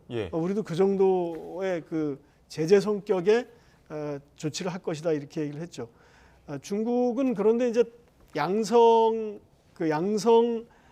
음성 양성 그러니까 음성 확인서를 떼오라고는 하지만 다시 검사를 안 하니까 양성이 됐다 하더라도 격리를 하지 않는 그런 거죠.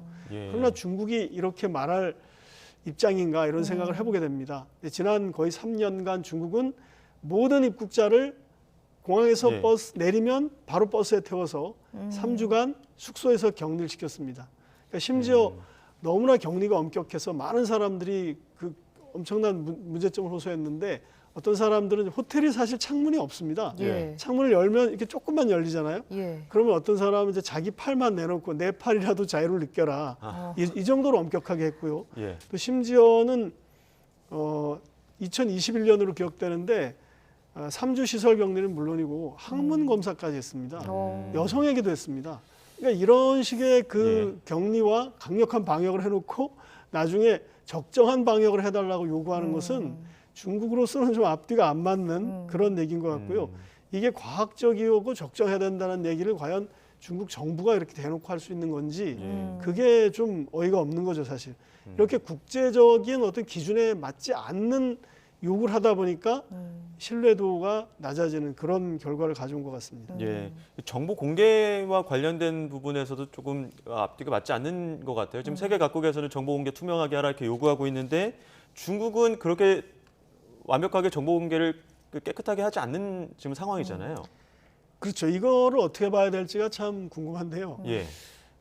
저는 이렇게 봅니다. 중국의 시진핑 주석이 그동안 거의 3년간의 이 코로나19 기간 동안에 네. 가장 제1원칙으로 강조한 게 인민지상 생명지상입니다. 그러니까 인민의 생명을 그 무엇보다 가장 중요하게 여기겠다는 거거든요. 그런데 그 결과는 무엇입니까? 봉쇄를 통해서 사람들을 움직이지 못하게 하면 사람의 생명을 구할 수 있다는 논리입니다. 듣고 보면 그럴듯한데 이 방역 전문가들, 국제적으로 방역 전문가들은 저런 거를 해본 적이 없어서 잘 모르겠다. 저게 과연 가능할까라고 의문을 제기했었습니다. 초기부터. 근데 실제로 인민지상 생명지상이라는 이런 정치적 목표는 달성되지 못했죠. 달성되지 못했다는 건 뭐냐면 현재처럼 위드 코로나로 다른 나라처럼 같이 가면 굉장한 사망자가 발생한다는 거죠. 미국이 112만 명이 나온 사망자 기록이 있거든요. 국제적으로 미국이 공식 발표한 거. 그럼 중국은 과연 몇 명이 숨질까 이렇게 생각해 보면 하루에 몇천 명, 몇만 명이 이 코로나 때문에 감염돼서 사망하는 거죠. 근데 이걸 밝히기가 너무나 정치적 부담이 큰 겁니다. 그렇기 때문에 이 숫자 자체를 만들어내지 않으려고 하는 게 중국의 입장이다. 저는 이렇게 해석하고 있습니다. 예. 마지막으로 저희 시간이 없기 때문에 30초 정도 시간이 있는데 지금 국경 봉쇄도 해제한 상황에서 이 지금 국경 봉쇄를 해제한 게 과연 코로나19 확산에 혹은 또 국내에 어떤 미칠 영향을 어떻게 보십니까? 이게 지금 아까 우리나라에서도 그 발표를 했는데요. 이게 지금 전체적으로 보면 중국의 이 확산 때문에 다른 나라에 확산될 가능성은 높지 않다고 봅니다. 그것은 이제 지금까지 중국이 신뢰를 잃었기 때문에 이렇게 사람들에게 의심을 받는 거고 거기에 마땅한 방역을 하는 거고 중국이 과연 과거에 했던 것 정도의 방역을 그보다 더 낮은 수준의 방역을 하는 건데 왜 그렇게 이 번질 가능성이 적냐면요. 일단 음성 확인서를 떼오게 하면 사실 3.9% 나온 게 정상입니다. 그러니까 넘어올 가능성이 많지 않고요. 그다음에 현재 이걸 분명히 해야 되는데 현재 중국에서 오는 비행기 자체가 많지 않습니다. 그러니까 과거에 100대가 왔다면 지금 5대가 옵니다. 그러니까 하루에 1000명이 오잖아요. 1000명이 오는데 과거에는 25,000명인가 하루에 들어왔습니다. 근데 그 숫자가 적은데 그것을 우리나라가 요구해서 한 것이 아니고요. 중국의 방역 차원에서 비행기 수를 제한해 놓은 겁니다. 그것 때문에 현재 중국에서 한국 사람이든 중국인이든 들어오는 사람의 숫자가 굉장히 적습니다. 그런데 이 지금은 그렇기 때문에 우리나라의 어떤 그 방역에 영향을 줄 가능성은 높지 않다고 보는데 문제는 좀 전에 말씀드린 것처럼 이게 불투명하고 정보가 맞지 않기 때문에 어떤 일이 벌어질지 모른다는 불안감 때문에 그렇습니다. 그거를 굉장히 주의해야 되고 그 변이 바이러스도 마찬가지입니다. 그걸 중국이 투명하게 공개를 하면은 걱정할 게 없는데 공개를 안 하니까 굉장히 두려워하고 걱정이 많은 것이다. 이렇게 판단하고 있습니다. 여기까지 듣도록 하겠습니다. 지금까지 강성웅 해설위원 실장과 코로나19 상황 짚어봤습니다. 오늘 말씀 고맙습니다.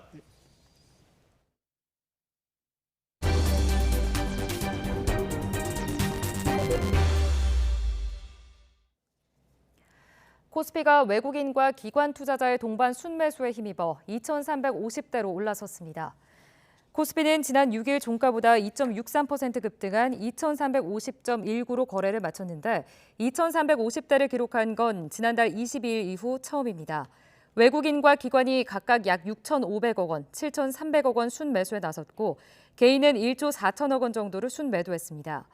이는 미국의 임금 상승률이 둔화하면서 미국 연방준비제도가 기준금리 인상 속도 조절에 나설 것이라는 전망에 뉴욕 증시가 반등한 영향으로 풀이됩니다. SK온이 미국 포드, 튀르키예 코츠와 함께 튀르키예에 짓기로 한 전기차 배터리 합작 공장 사업이 난항을 겪고 있습니다. SK온은 지난해 3월 3자 합작법인 설립을 추진하는 업무 협약을 체결한 이후 논의가 마무리되지 못하고 있어 사업을 원점에서 재검토하고 있다고 밝혔습니다. 경기 침체 본격화와 고금리 기조로 글로벌 자금 시장이 위축된 데다 우크라이나 전쟁 등으로 유럽 전기료가 급등하면서 전기차 주행 비용이 늘어난 것이 악영향을 미친 것으로 풀이됩니다. 15번의 투표라는 사상 초유의 우여곡절 끝에 미국 하원 의장이 결정됐습니다. 미국의 야당인 공화당은 이제 케빈 메카시 의장을 중심으로 중간 선거를 통해 획득한 하원 권력을 활용한 본격적인 전방위 공세를 준비하고 있습니다. 보도에 이승훈 기자입니다. 미국 하원 의장실에 명패가 바뀝니다. 그런데 주인 바뀌기까지 우여곡절 참 많았습니다. 다수당인 공화당 원내대표에게 선거는 요식 행위인 줄 알았는데 그 형식적인 걸 무려 15번이나 했습니다. But I hope one thing is clear after this week. I never give up. 하원 권력 앞세운 공화당의 압박은 사실상 시작됐습니다. 곧 정치 무기와 특별소위 구성을 놓고 민주당과 결과가 뻔한 표 싸움을 합니다. 특위가 꾸려지면 법무부와 FBI의 정치 편향 문제를 다룰 겁니다. 그런 살벌한 소위에는 트럼프를 도와 의회 폭동에 나섰던 특검 대상 의원까지 출격 대기 중입니다. 이런 거친 공세는 이미 예상한 일입니다. 딴중 놓던 공화당 강경파의 막판 변심이 결국은 하원 의장을 결정해섭니다. Kevin McCarthy has to decide for a whole host of issues over his term of office, kind of what is the lesser of two evils. 물론 공화민주 양당 의견이 같은 곳도 있습니다. 중국의 기세를 이참에 꺾어야 한다는 데서입니다. 메카시 의장이 가장 먼저 한 말도 중국 문제를 하원에서 다루자는 겁니다. 코로나 확산으로 가뜩이나 골치 아픈 중국에게 신경 쓸 일이 또 생겼습니다. YTN 이승훈입니다. 자이르 보우소나루 전 브라질 대통령 지지자들이 브라질 의회에 난입해 기물을 파손하는 등 폭동을 일으켰습니다. 보우소나루 전 대통령 지지자 수백 명은 수도 브라질리아 의회 앞에 설치된 바리케이드를 넘어 침입해 회의장 시설물을 못 쓰게 만들고 의장석에 앉아 난동을 부렸습니다. 이어 건물 지붕에 올라가 브라질 군대의 쿠데타를 촉구하기도 했습니다. 시위대는 인근에 있는 대통령궁과 대법원에까지 몰려가며 일대를 아수라장으로 만들었습니다. 브라질에서 발생한 보우소나루 지지자들의 의사당 폭동은 지난 2021년 1월 6일 미국 의사당 폭동과 많은 점에서 닮아 있습니다. 선거에서 패배한 대통령들의 지지자 선동이 주요 원인이라는 지적이 나오고 있습니다. 임수근 기자입니다. 지난 2021년 1월 6일 트럼프 대통령을 지지하는 수천 명의 시위대가 워싱턴 국회의사당에 난입했습니다. 당시 의사당 안에서는 상하원 의원들이 조 바이든 후보의 대통령 당선을 인준하는 회의를 열고 있었습니다. 의사당으로 진입한 시위대들은 의회 경찰들의 제지를 뚫고 상원 회의장과 하원 의장실을 점거했습니다. 폭도들의 의사당 점거는 선거가 도둑질 맞았다는 트럼프 대통령의 선동이 도화선이 됐습니다. All of us here today do not want to see our election victory stolen by emboldened radical left Democrats, which is what they're doing, and stolen by the fake news media. 투표 조작 주장과 대선 패배를 인정하지 않는 점은 브라질의 보우소나루 전 대통령도 마찬가지입니다. 보우소나루는 대선 기간 내내 전자투표 때문에 선거 결과가 왜곡된다며 선거 부정을 주장해왔습니다. porque o sistema é completamente vulnerável, segundo o próprio TSE. E, obviamente, a conclusão da Polícia Federal. 보우소나루는 결선 투표에서 패배가 확정된 뒤에도 룰라 후보의 승리를 끝내 인정하지 않았습니다. 보우소나루가 침묵하는 사이 그의 광적인 지지자들은 대통령 취임식 직전까지 선거 사기를 주장하며 끊임없이 소요를 일으켰습니다. 지난해 미국 하원은 의사당 폭동 사태를 조사하는 특위를 열고 트럼프의 선동 책임을 추궁했습니다. 앞서 취임식에서 대선 불복 시위에 대해 엄정 대처를 경고한 룰라 대통령이 이른바 열대의 트럼프 보우소나루에까지 책임을 물을지 주목되고 있습니다. YTN 임수근입니다. 피겨스케이팅 샛별 중학생 신지아 선수가 국가대표 선발전 우승으로 세대 교체를 알렸습니다. 이지은 기자가 보도합니다.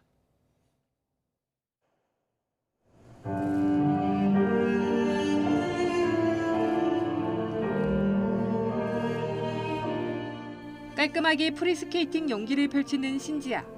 후반부 첫 점프 뒤 그만 펜스에 충돌했지만 침착하게 과제를 이어갑니다. 긴장을 좀 했어서 다리가 잘 안 떨어졌던 것 같아서 좀 점프가 뒤로 밀리게 된 것 같은데 그래도 잘 벽을 밀쳐내고 다 점프 집중해서 뛰러 가려 노력했었어요. 15살 신지아는 언니들을 제치고 국가대표 선발전 우승을 차지했습니다. 2위로 내려앉은 피겨 장군 김예림은 5살 어린 후배의 실력을 인정하며 박수를 보냈습니다.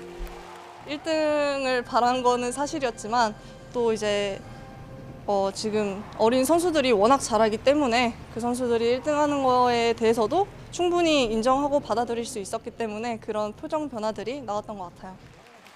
그러나 신지아는 나이 제한에 걸려 세계선수권 대신 주니어 무대에 나서야만 합니다. 딱히 아쉽지는 않고 그래도 주니어 세계선수권 대회가 있기 때문에 거기에 더 집중을 할 거고 지난해 주니어 그랑프리 파이널 은메달로 김연아 이후 17년 만에 시상대에 오른 신지아.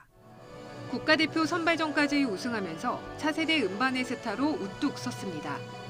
YTN 이지은입니다. 오늘은 예년보다 온화한 날씨 속에 미세먼지가 기승을 부린 하루였습니다.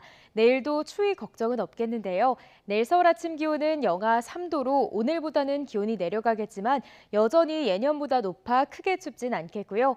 낮 동안에도 6도까지 오르는 등 오늘과 비슷해 비교적 온화하겠습니다. 하지만 내일도 초미세먼지에 대한 주의가 필요하겠습니다. 수도권과 충청, 전북과 대구는 종일 대기질이 나쁨 수준을 유지하겠고요.